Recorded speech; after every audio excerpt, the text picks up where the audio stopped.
Welcome back to the program. Mayor Bloomberg and Governor Cuomo left nothing to chance when it came to preparing for Hurricane Irene, forcing residents to evacuate parts of the city, shutting down the entire mass transit system. In the end, the damage caused by the storm was not as bad as some feared and others predicted. So, were the governor and the mayor too cautious, or was it smart to shut down the city? Joining us to grade the storm preparations and discuss the other top political issues of the day, the four members of our Consultants Corner. We have Republican Susan Del Percio and Tom Doherty, and Democrats L. Williams and Jef Pollock. Thank you all for joining us. Glad you made it through the storm. Good to be here. Let's go straight to the grades. How did you grade the preparations, Susan? I gave him an A+. I thought the mayor and the governor did a great job, and especially the mayor. He really had set a level of confidence for people to feel that they were going to be safe and things were going to be taken care of. The storm didn't cause the damage we thought, but in this case, better safe than sorry. And it didn't hurt that it was also on a Sunday to shut down mass transit. So I think the whole plan was rather wise. Involuntary Sabbath for all of us. I'd have to agree. I gave my grade as an A-. I think he prepared the city well. I think both he and the administration overall did a great job at communicating to residents that needed to evacuate, that they needed to do so.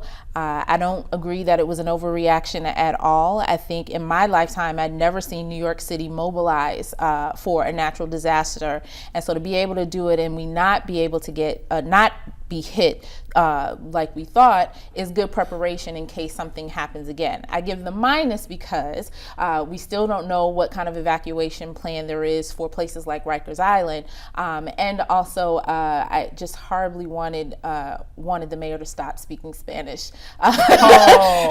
El Blumbito. So I just gave a minus just because of that. Okay, Tom Doherty. An A+. I mean, if you looked around and you watched TV as we all did, I thought the mayor, the governor of New York, the governor of New Jersey, being a Jersey resident now, I saw Governor Christie on 24/7. It just amazes me what Joe just said is that, you can't win in this business. I mean, here they've gone out of their way to evacuate people. I mean, the hundreds of thousands of people they evacuated from the Jersey Shore in a relatively short period of time. The number of people that were evacuated from New York City. That's what we expect our leaders to do. And if a storm takes another turn and it turns out to be a tropical storm, okay, then we go home and everything's good. But if you wind up having 400 or 500 people die in the storm, they're going to be the losers. They did the right thing. It's a shame that at the end of this all, the real effects of this now are in upstate New York. And obviously Governor Cuomo has his hands full. They have historically had very bad flooding up in that area, and it seems to be exceedingly bad. But the deaths we've seen are the foolish people who went outside during the storm. If they just heeded the warnings and stayed in, the vast majority of those people would be okay today. And that's sad. Yeah, it's very sad. Jef Pollock, your grade. Well, we're seemingly unanimous here. I mean, I think that the mayor and the governor did a very good job. I'll quibble with one thing that Tom just said, and I assure you there's nothing partisan to this. But the governor of New Jersey does not come off the way the mayor and the governor of New York did. I mean, the mayor was on all the time, the governor was on all the time here, and you got dignified sort of, the authority that comes with being governor and mayor, and they spoke eloquently and did it. And for whatever reason, Governor Christie seems to be auditioning for a part on the Jersey Shore frequently. When, like, the comments about, get off the beach, the tan, I mean, I get it, I get the shticky thing, but it's not gubernatorial. It's not that helpful during the midst of turmoil, and but it's not out of character. I mean, the fact no, is it's not. This is the way the governor it's not out of character. And this is the way he calls it, the way he sees it. It's not out of his character. style. It's not out of character at all. Just so my viewers know what you're talking about. And he wasn't exactly wrong telling people to get off the beach. Just so your viewers know what we're talking about, or my viewers know what you're talking about. I mean, because I was here. I wasn't watching Chris Christie, but I did see some of his tweets, and one of them said, get the hell off the beach. Yeah, well, it was more than a tweet, Errol. I mean, he gave a press conference about it. I mean, well, maybe that's how they talk in New Jersey. Having lived in Jersey and watched it, what he said was, it's 4:30 at Asbury Park. Get off the damn beach. You've got enough sun today. You've gotten your tan. Yes. And quite frankly, you know what? I understand your gubernatorial comment, yes, but it got a lot of attention. And it made people understand,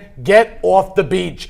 I mean, that was the purpose of it. It wasn't to try to run a comedy hour. I know. And it got so much attention that it helped others realize this is a serious thing. We got to get off the beach. I'm not sure. Okay. Just to me, it's not like, well, I so get it. You don't live in New Jersey. Maybe if the mayor of New Orleans had said, get out of the city, and had tweeted something stupid or funny, they would have left the city.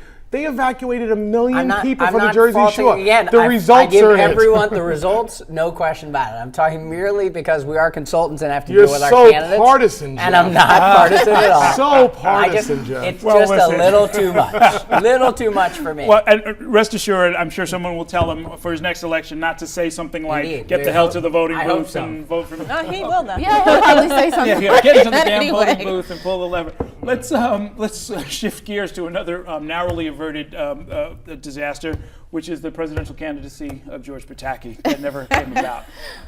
Was it? Is that why I was on tonight? Was it a mistake to even consider it? Was he trying to get some leverage in the national debate? What almost happened here? What was going on here? Can I take a shot at this? Is that I clearly think that this race now comes down to if the moderate wing of our party and the conservative wing of our party. Historically, there's always been a moderate, a Dole, Lamar Alexander, or McCain twice, who has wound up, in some cases, have taken the nomination. Romney right now, if no one else were to get into the race, is really being able to sort of play the conservative card a little bit, but also come across as the more moderate person in the race, which would lead me to believe it will become a Perry-Romney debate at the end of the day. I still believe that Pataki had a very strange opening in that, because if you even look at Iowa, for instance, 30% of Iowa primary voters are pro-choice. There is a large segment of our population, and even some of my more Democratic friends, were writing about, if you look at the Pataki rhetoric, if you look at his record, it played very, very well for America as a whole. Well, That's why I think it's a mistake that he didn't run. That plus the new, in all seriousness, that plus the new rules in which, you can go district by district, he did have a chance. So why did he pull out? I think very personal reasons, and again, they're personal reasons. When you decide to run for president of the United States, there are many factors that go into that. You'll have to ask him that question. But he didn't have a chance. He didn't have a chance. I mean, he could have had it. There could have been a showing for some sort of moderate, but the reality is that the Republican primaries and caucuses nationwide are extraordinarily conservative. And yes, there are multiple people, but by the time we get to January and February, when the weeding out happens, And McCain because McCain ran to the right, as you remember in the primaries. I mean, it's one of the reasons he ran. But he wasn't a right wing guy. No one But knew he he ran to the right. It's one of the reasons I think he lost come election day. But so, independents could vote in New Hampshire and with no presidential, they could switch over to places. But and that's by why the he was a time we launching got to pad. there would have been a launching pad. But by the time we got there, and you're forgetting the only person who's actually won something to date, and that's Michelle Bachmann, who's won the straw poll, right? That's a joke. But though. she's a voice. She's 27,000 an absolute vote. She's an absolute voice. It's going to be there. Who's So, dying But if very someone quickly. else He made is the going right to come choice. into There was the no race, shot. if someone else is going to come into the race, they have to also be able to come in with money. Yes. And that's a big thing. And maybe, I'm not going to speak, the governor's reasons, but that had to be a big thing, because how does he basically make it to Florida, which would have been his biggest challenge, I think,